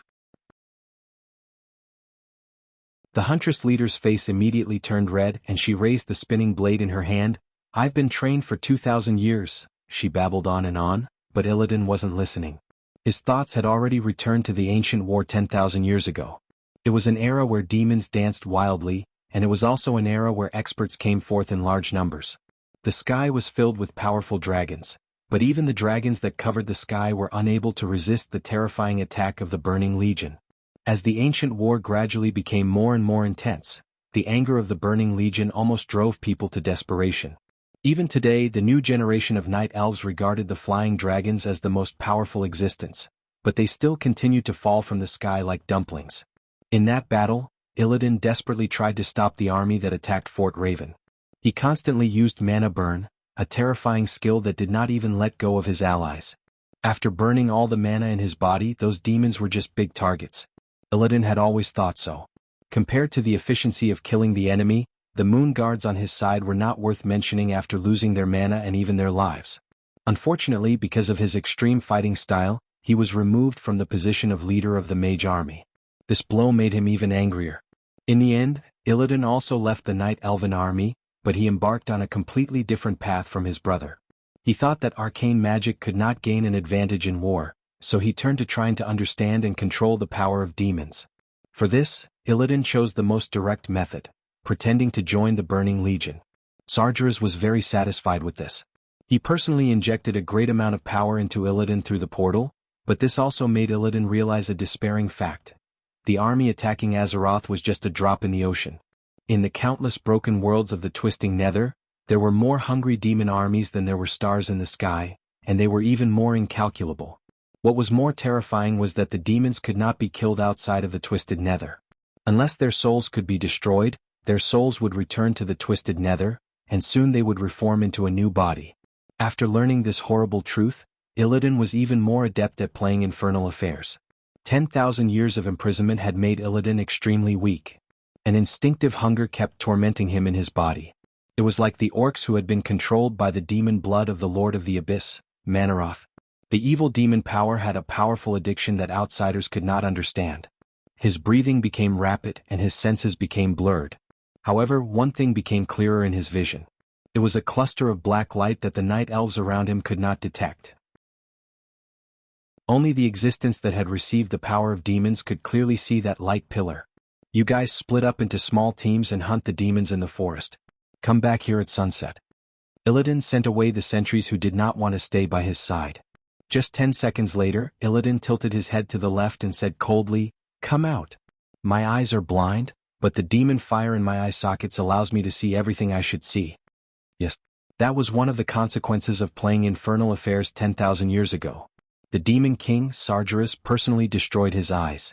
After burning all the muscles in his eye sockets and even exposing part of his skull, what appeared in his eye sockets were two wisps of evil energy.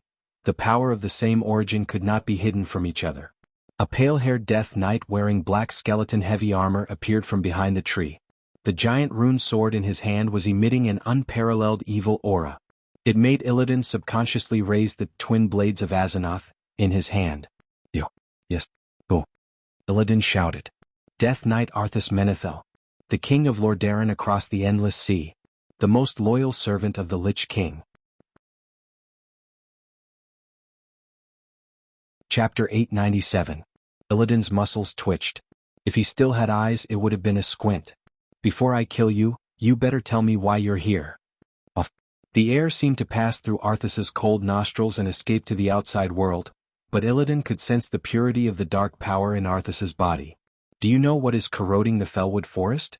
The skull of Ghoul, Dan. Illidan's lips curled into a mocking smile. Arthas was caught off guard, but he quickly reacted. You're right. But you're only half right. What do you mean? As if subconsciously, Illidan pointed the crescent blade in his right hand at the Death Knight's chest. It's the skull of Ghoul, Dan. But you can't imagine how powerful this divine artifact is. Illidan was silent. Arthas' voice was full of temptation. As long as you absorb the power inside with your talent, it's not impossible for you to become a demigod. Suddenly, a mocking smile appeared on Illidan's face again. If it's so powerful, why don't you use it yourself? Arthas spread his hands. Because I'm no longer alive. The dark power I use is born from the Burning Legion's dark powers, but it's different. To be precise, I use the power of death. Do you really think I'm asking about this? Illidan was already in a fighting stance. Arthas could only explain. My master, the Lich King, will be happy to see you steal this divine artifact from the hands of the demons. Ever since Archimonde descended, the Scourge was taken over, and my master is not happy. He thinks it's necessary to teach those arrogant demons a small lesson. Of course, as subordinates of the Burning Legion, we can't do it ourselves. When Arthas said this, Illidan finally smiled. This explanation made Illidan finally happy. As someone who had once joined the Burning Legion, even if it was just an act, he knew more about the Burning Legion than most creatures in the world. Any large organization in the world would definitely have its own faction. Other than the core of the Burning Legion, which was the Eredar clan, which was also known as the Demon Clan in the eyes of the people of Azeroth, there were also the Dreadlord clan and the Abyssal Lord clan. It was not surprising that there was an additional Undead clan. Although none of them were good people, when it came to sincere cooperation, it was really laughable. From Tyrant's brief explanation, Illidan knew that the Scourge army had been fighting for their lives in Azeroth for more than 10 years. Then, as soon as the Archaerans arrived, they were taken advantage of. Illidan readily accepted Arthas's explanation. Alright. I'll go to the Skull of Ghoul, Dan. Once I find out that you lied to me, even if I have to chase you to the ends of hell, I will let you taste the taste of pain. Just like that, the two men who stood at the peak of experts in this era separated from each other with their own little secrets. Arthas looked at the place where Illidan disappeared until she could no longer sense the evil night elf hero. She laughed coldly. Poor clown. Dance on the palm of His Majesty the Great Lich King. Originally, this little story would have ended here. Illidan would have fallen again, and the Lich King's Scourge army would have used this opportunity to escape from the Burning Legion's control. But, just as Arthas called for Kel-Thuzad to open the portal, an accident happened. Crack. Without any warning, a golden light suddenly shot out from the void that was supposed to open the portal. Even though Arthas had fought many battles, he only had time to pull out a half-parry posture. It was a terrifying golden light that seemed to be able to split the entire chaotic dark world in half. The left shoulder of Arthas's epic armor was instantly shattered and evaporated in the golden light. Who is it? Although he was not injured, Arthas's shocked and angry voice was like that of a seriously injured beast. He had no idea who was sneaking up on him. Why would there be such a pure holy light user in the territory of the Night Elves who believed in the doctrine of nature? This was not some random paladin. The ones who came were definitely those who stood at the peak of the paladins. Arthas, who was screaming, did not intend to sit still and wait for death. Come out, my servant. An evil black aura suddenly exploded from his body. It was like throwing a big bomb into a calm lake. The sudden burst of dark power summoned more than 100 elite skeleton monsters in one breath. Some were giant bears that had been dead for a long time, and some were half-rotten nightsaber. They all broke through the shackles of the soil from all corners of the forest and crawled out to answer the call of their new master. However, it was useless. Another beam of golden light shot out from the void. It was different from the golden light just now. If the previous one was an invincible sword light, a sharpness that could cut through everything, then this one was a heavy hammer that could crush everything, a light that could purify the world. Arthas was incomparably shocked to find that the undead he had just summoned had actually turned into ashes in an instant. Around him, less than 10 centimeters above the ground, purple portals suddenly opened one by one in the air. What followed was a group of people that Arthas absolutely did not want to see. Alessandro? Are you here to avenge Terenas? Arthas bit his lip. You killed the king's father's unfilial son. You have no right to call your father and me by name. Mograine's face was ferocious, and he looked like a small sun burning with golden flames. Arthas, after you killed your father, have you ever regretted it? As if he was joking, but also as if he was talking about something extremely serious, Sidon Dathrahan, who was carrying a huge long-handled warhammer, stepped forward from the left of Arthas. Don't talk too much to this fallen. Destroying evil is the duty of us holy light guardians. On Arthas' right, Turalian pointed the divine sword, Quel Azarim, at Arthas' neck. Just these 3 paladins alone were enough to make Arthas' scalp tingle. And that was not all. Behind him was Duque, who had his arm around Queen Sylvanas' waist. A little further away were Lilith, Riadaline, Jaina, Ronan, and Kale, that's. Other than Jaina, who seemed to be joining the battle, the other 4 were obviously guarding against the reinforcements that Arthas might find. An inescapable net. No way out. No way out. Fear from the depths of his soul spread throughout Arthas' body. Chapter 898. How is this possible? Why would Duque and his strongest subordinate appear here? Isn't this a top-secret mission that His Majesty the Lich King personally gave me? If Arthas could still sweat right now, then it would definitely be drenched in cold sweat. Other than the Lich King, only he and Kel Thuzad knew about the matter of seducing Illidan. Unfortunately, there was no time for Arthas to think about life. The dazzling light arrived in a flash. Along with his long golden hair that fluttered in the wind, Mograine was even more terrifying than a roaring lion with its bloody mouth wide open. The gigantic Ashbringer came crashing down, and the golden holy light that came crashing down like a tidal wave was enough to make Arthas' soul tremble uncontrollably. This attack reminded him of his teacher, Uther. Perhaps this golden light was not as pure and holy as Uther's. It was even mixed with anger that could be exploited in the eyes of a schemer. However, hatred of evil was also a powerful spiritual power. Under the extremely exaggerated enhancement of this divine artifact, there was a moment when Arthas felt that her power of darkness was as insignificant as a boat that was about to be engulfed by a monstrous wave. If Arthas was still the Arthas who had just killed his father and had not yet completely fallen, he might have been defeated by this attack. Things were different now. He was not afraid of a mere Mograine. Invincible. The Death Knight called out to his beloved horse. The undead warhorse, which had been dead for a long time and had long been firmly connected to Arthas' soul, leaped out of the void. In the blink of an eye, it had already become one with Arthas and his horse. It was a charge that was almost beyond the limits of what the naked eye could see. Mograine's furious attack easily turned the 120-degree fan-shaped area in front of him into dust. Arthas and his beloved horse weren't within this range, and they managed to rush out at the last moment by a hair's breadth. If not for Turalian's extremely calm interception, Arthas' escape would have been perfect. However, Turalian, who was known as the calmest and most intelligent of the 5 Silver Saints, had the most vicious attack. He took a big step forward and swept his sword horizontally. It looked like an extremely slow sword, but just when you thought it was far away, it was already within your reach in the next instant. Just when Arthas thought that there was only 1 foot left, the golden edge of the divine sword had already sliced open Arthas' eyes. Left with no other choice, Arthas abruptly sucked in her abdomen and tilted her neck back to avoid Turalian's attack. Turalian's attack was obviously an open and above-board attack, but it looked like a sneak attack. At this time, Sidon's holy warhammer arrived. Unlike her 2 rich companions who had divine artifacts, Sidon's warhammer was only of the epic grade. Of course, he did not dare to fight the famous Frostmourne head-on.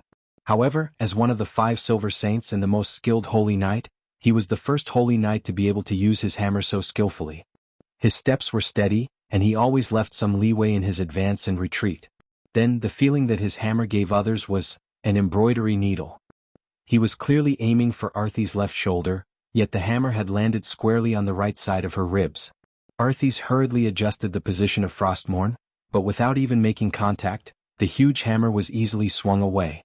By the time Arthas realized that this was an incomparably gorgeous feint, Mograine's next sword had already swept over with the Holy Knight's holy seal. Arthas croaked, "Despicable.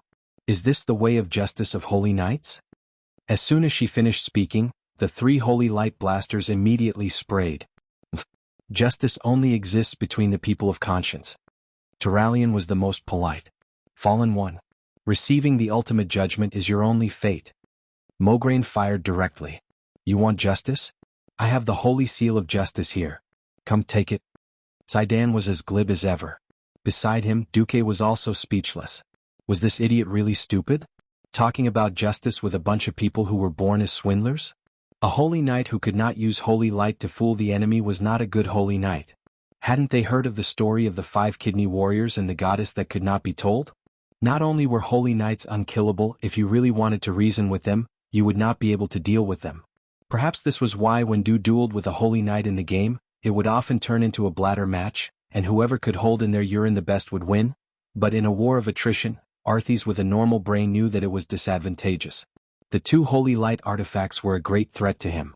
If it was a one-on-one, he was confident that he could win with the shameless trait of Frostmourne, but 1 against 2 was already a bit difficult. 1 against 3. Unless he opened up a gap in a short time, he would be exhausted to death. This was what Duque planned to do. After all, Arthas was not the Lich King who could beat up many strong people. So he knew that Arthas would definitely choose to break through. And the direction to break through was naturally Zidane Dathrahan. Among the 3 muscular men who were besieging the idiot, only he did not have an artifact. If he did not break through, who else would he break through? After hanging around in Azeroth for so long, Duque had figured out that the first prerequisite for the so-called hero domain was to become a professional who was proficient in the 3 major talents of the profession. For example, if a mage was not proficient in frost, fire, and arcane, they would be embarrassed to call themselves an archmage. As one of the 5 silver saints, Zidane of course liked to play with a 2-handed hammer. Like playing golf with a fly ball, a downward swing would directly hit a zombie's head dozens of meters away.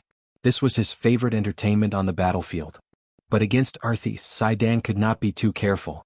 In the face of the counterattack of Frostmourne, since he was holding a one-handed hammer in his right hand, Zidane's left hand was, of course, a shield. The epic shield that directly blocked was unsurprisingly destroyed by the rune greatsword. So what? Zidane had already predicted that the shield would explode. Even the direction of his arm to block was parallel to the magic sword. The moment the shield exploded, he directly diverted the force and dodged. Anyway, Mograine and Turalyon would be able to kill him in the next moment. What infuriated Arthas the most was that Zidane had brought more than a dozen epic tier shields with him. He was constantly conjuring shields from his storage space. Even if one of them was destroyed, he would immediately replace it with another in the blink of an eye. One had to know that Arthas was almost taking the fierce attacks of the others. After dodging Mograine's slash with great difficulty, he had to take several attacks from Turalyon on unimportant parts before he found the opportunity to attack Zidane. Not to mention he was also taking the surprise attacks of Sylvanas and the woman he once loved the most, Jaina. Chapter 899. It was no exaggeration to say that Arthas hated most of the top powerhouses of the Alliance. He killed his father and caused the blood of Rotterdam, Dalagen and Kuel Salis to flow for thousands of miles. Even if it was not a direct hatred, it was an indirect one. Hence, when Sylvanas drew her bow, she even bit her lips. Scarlet blood seeped from the corner of her mouth. Those who did not know better would think that she was injured. Injured? Yes. That was the psychological injury caused by the destruction of Queen She's favorite forest. Now, any high elf, a blood elf, would want to tear Arthas into pieces and feed him to the dogs. Of course, to Arthas there were so many people who hated him. The strength of the Calamity Army, the number of people who hated him was equivalent to the number of people who hated him. He massacred at least 2 to 3 million people in Rotterdam and other places, then dug up their ancestral graves and let countless skeletons dance on them. If this was not mockery, then what was? He was the main culprit, the main tank, who specialized in attracting aggro. He definitely had a stable hold on the aggro. What was interesting was that there was still one person in the world who could steadily attract the aggro of this main tank and boss. That person's name was naturally Duke Marcus. Arthas became powerful after the fall. Of course, it was because he was talented enough. The other main reason was that he was the one who had fallen, and not those idiotic bones that had lost their sense of self. Those things, even if they had strong attributes, could easily find their flaws and destroy them. Hence, his hatred for Duque had never disappeared. Previously, Duque had used Jaina's illusion to tease him in front of the Dalagen city and asked his men to chop off one of his hands. Then Jaina personally came to beat him up. The humiliation of being defeated. The humiliation of having his wife stolen. Almost the moment Duque appeared, Arthas's entire soul was ignited. After coming to this world, Duque had learned many things. However, there was one thing that he definitely did not learn well, and that was the etiquette of the palace. Many times, when he needed to use it, he would pull it out of the system and record it into his mind, then delete it. Duque didn't know that there was an ironclad rule for rulers and leaders, even if they were walking on the road. Didn't you see in the news that whenever Chief Number 1 appeared on the stage, he would always be the first one to appear before the others? Just now, when he casually walked out of the portal, the other people who wanted to surround Arthas were fine, standing in their respective positions. But Duque came out with his arm around Queen Sylvia's waist. It wasn't a ball. It had nothing to do with etiquette. In broad daylight, they directly hugged each other without any barriers. If you say that your sister is having an affair, you're really lying with your eyes wide open. Alright, I'll pretend that I didn't see your passionate adultery, okay? The problem was Gianna. As soon as she appeared, she caught Arthas's attention. However, Jaina's position caused Arthas to feel a sense of humiliation and anger that came from the depths of her soul. It was a position with a special meaning. Among the nobles, only those with the same status could stand side by side. Only the king or the queen could stand next to the king. Duque was a Grand Duke. According to the rules, he was not qualified to appear side by side with Servanas, even if he came out of the portal. If you, Duque, are the commander of the alliance, according to your military rank, you shouldn't be. Well, even if you're the husband of the queen of the Sindorii kingdom, you should still be half a step behind. Since ancient times, those who lived off women were looked down upon. The son-in-law of the Celestial Empire, the husband of the king of Azeroth, and so on were all borrowed. They were used as mascots in important ceremonies, but usually they were trash. Why should Jaina, who wore the queen's crown, be half a step behind Duque on the left? She was further than the subjects, but closer than the queen. What position was that? Please refer to the relationship between the former king of Kul Tiras, Dalen, and Jaina Goldsword. If Arthas could still deceive himself with the lame reason that the 3-meter-wide portal was slightly narrow when he first appeared, then as the battle went on, he could no longer deceive himself. Why was Servanas able to fire at full strength and play with aimed shooting that needed to be charged up? It was because other than a few paladins, she had Duque to protect her. Jaina was also protecting Duque. Sometimes she even intentionally or unintentionally blocked Arthas's death's grasp. Arthas always had a faint attachment to his childhood sweetheart. He even asked Kel'Thuzad if there was a way to turn Jaina into an undead while preserving her beauty. There were many answers. Death Banshee or Corpse Maiden could do it. Finding a chance to make Jaina's soul fall, then turning Jaina into the person of his dreams through an evil death ritual. Then he would rule Lordaeron forever. This was one of the few dreams that Arthas had other than licking the Lich King. Arthas had always been paying attention to Jaina. Many of the cult of the damned who were lurking among the humans kept leaking information to him. Ordinary believers were purely spiritual depravity. They did not have any evil power in their bodies, so the holy light could not detect them. He also knew that Jaina's engagement was broken off by Duque. This was undoubtedly a great humiliation to the female side. Arthas even felt that his chance had come. But now everything was broken. He never thought that Jaina, who had already broken off the engagement and inherited the throne, would still be protecting Duque and Duque's new love. This kind of discomfort was a million times more painful than being thrown into the flames of death. He finally couldn't take it anymore and roared at Jaina. Labaliu, this sentence stunned almost everyone present. Then Jaina gritted her teeth and replied in an ancient language. Second Fool was unwilling to give up and asked again. In the end, Jaina added cruelly. Everyone felt as if someone had pressed Arthas's face against the ground and rubbed it a dozen times. His entire person was gloomy, like a dog that had lost its life. Suddenly, the dark power in Second Fool's body exploded. He used almost a quarter of the dark power in his body as a bomb and sent everyone flying with a violent explosion. But it was only to make space. It was not to escape nor to kill the enemy.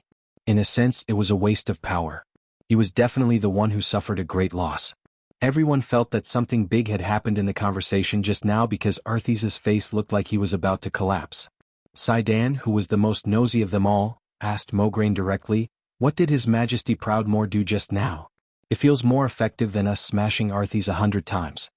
Mograine understood quite a bit, but he did not dare to say anything. Even if he understood, he would pretend not to. He stammered, "It seems to be ancient Arthi." You're tuning in to the Han Lee's Wuxia Chronicles YouTube channel. We're so grateful for your support, and don't forget to subscribe to join us on this incredible journey through captivating stories. Your generosity through donations truly makes a world of difference, as it's the primary source of revenue that allows me to expand and enhance this channel for you. Thank you from the bottom of my heart for being a part of this adventure.